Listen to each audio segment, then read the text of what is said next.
Good morning. તો પરમેશ્વરનો આભાર કે આપણા જીવનમાં આજે એક નવો દિવસ આપ્યો. આજના દિવસને માટે પરમપિતા પરમેશ્વરના જે પવિત્ર વચનો છે તે તો બાઇબલનું ચોથું પુસ્તક ગણના અને તેનો બીજો અધ્યાય છે, જેનું આજે આપણે વાંચન કરવાના છે. પિતા, અમારી સહાયતા મદદ કરો કે એ વાંચન અમે સારી રીતે વાંચી શકીએ. વિશેષ અમારી ચેનલ લાઈક કરો, સબસ્ક્રાઈબ કરો, પોતાના ગ્રુપ કે મિત્ર વર્તુળમાં શેર પણ જરૂરથી કરો.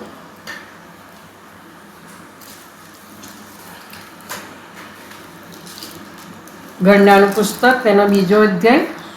અને યહોવાએ મૂસાને તથા હારૂનને કહ્યું, ઇસ્રાએલ પુત્રોમાંના પ્રત્યેક પુરુષ પોતાના બાપના ઘરના નિશાન સાથે પોતાની ધજાની પાસે છાવણી કરે. મુલાકાત મંડપની સામે ચારે ગમ તેઓ છાવણી કરે. અને પૂર્વની બાજુએ સૂર્યોદય ભણી યહૂદાની છાવણીની ધજાવાળા પોતાના સૈન્યો પ્રમાણે છાવણી કરે. અને આમીનાદાબનો દીકરો નહશોન તે યહૂદાના પુત્રોનો અધિપતિ થાય. અને તેનું સૈન્ય એટલે તેઓમાંના જેઓની ગણના થઈ તેઓ 74,600 હતા. અને તેની પાસે ઈસાખારનું કુળ છાવણી કરી. અને સુવાનો દીકરો નથાનીએલ તે ઈસાખારના પુત્રોનો અધિપતિ થાય. અને તેનું સૈન્ય એટલે તેઓમાંના જેઓની ગણના થઈ તેઓ 54,400 હતા.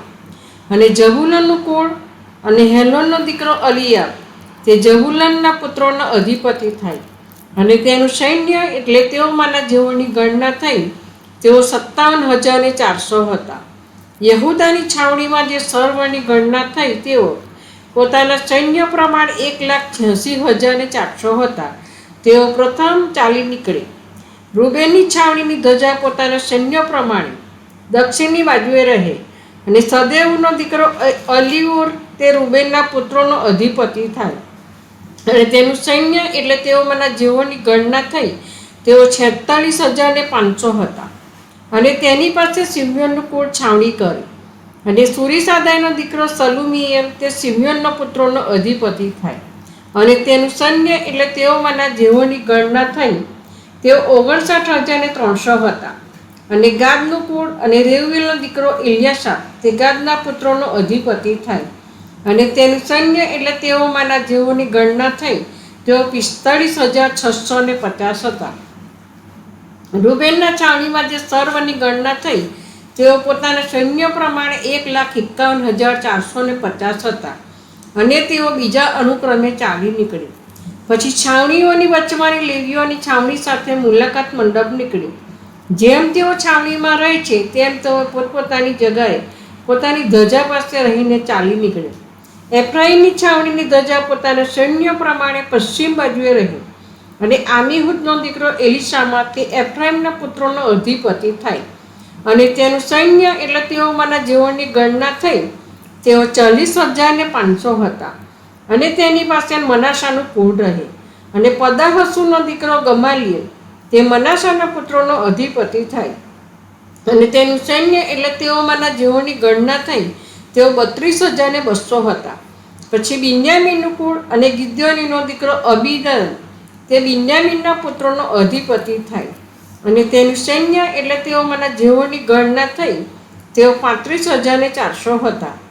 એફ્રાઈમની છાવણીમાંની જે સર્વની ગણના થઈ તેઓ પોતાના સૈન્ય પ્રમાણે 1,08,100 હતા. અને તેઓ ત્રીજા અનુક્રમે ચાલી નીકળી.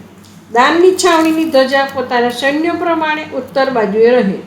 અને આમીસાદાઈનો દીકરો અહીએજેર તે દાનના પુત્રોનો અધિપતિ થાય. અને તેનું સૈન્ય એટલે તેઓમાંના જેઓની ગણના થઈ તેઓ 62,700 હતા. અને તેની પાસે આશેરના કુળના છાવણી કરી. અને ઓકરાનનો દીકરો પાગીએલ તે આશેરના પુત્રોનો અધિપતિ થાય. અને તેનું સૈન્ય એટલે તેઓમાંના જેઓની ગણના થઈ તેઓ 41,500 હતા. પછી નપ્તાલીનું કુળ અને એનાનનો દીકરો અહીરા તે નપ્તાલીના પુત્રોનો અધિપતિ થાય. અને તેનું સૈન્ય એટલે તેઓમાંના જેઓની ગણના થઈ તેઓ 53,400 હતા. દાનની છાવણીમાં જે સર્વની ગણના થઈ તેઓ 1,57,600 હતા. તેઓ પોતાની ધજાઓ સુદ્ધા સૌથી પાછળ ચાલી નીકળે. ઇસ્રાયેલ પુત્રોમાંના જેઓની ગણના તેઓના બાપોના ઘર પ્રમાણે થઈ તેઓ એ છે. છાવણીઓમાં જે સર્વની પોતપોતાના સૈન્ય પ્રમાણે ગણના થઈ તેઓ 6,03,550 હતા. પણ યહોવાએ મૂસાને આજ્ઞા આપી હતી તે પ્રમાણે ઇસ્રાયેલ પુત્રોમાં લેવીઓની ગણના કરવામાં આવી નહોતી. અને જે સર્વ આજ્ઞાઓ યહોવાએ મૂસાને આપી હતી તે પ્રમાણે ઇસ્રાયેલ પુત્રોએ કર્યું. તે જ પ્રમાણે તેઓ પોતપોતાની ધજાઓની પાસે છાવણી કરી. ને તે જ પ્રમાણે તેઓ પ્રત્યેક પોતપોતાના કુટુંબ સાથે પોતપોતાના બાપોના ઘર પ્રમાણે ચાલી નીકળ્યા. પ્રભુ પોતાના વચન પર પુષ્કળ આશીષ અને કૃપા આપે.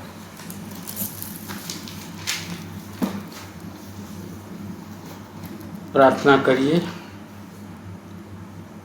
પવિત્ર પવિત્ર પવિત્ર સૈન્યના દેવ યહોવા બાપ, તમારો આભાર માને તમારી સ્તુતિ કરીએ છીએ કે આજના દિવસે અમે તમારા પવિત્ર વચનો વાંચી શક્યા.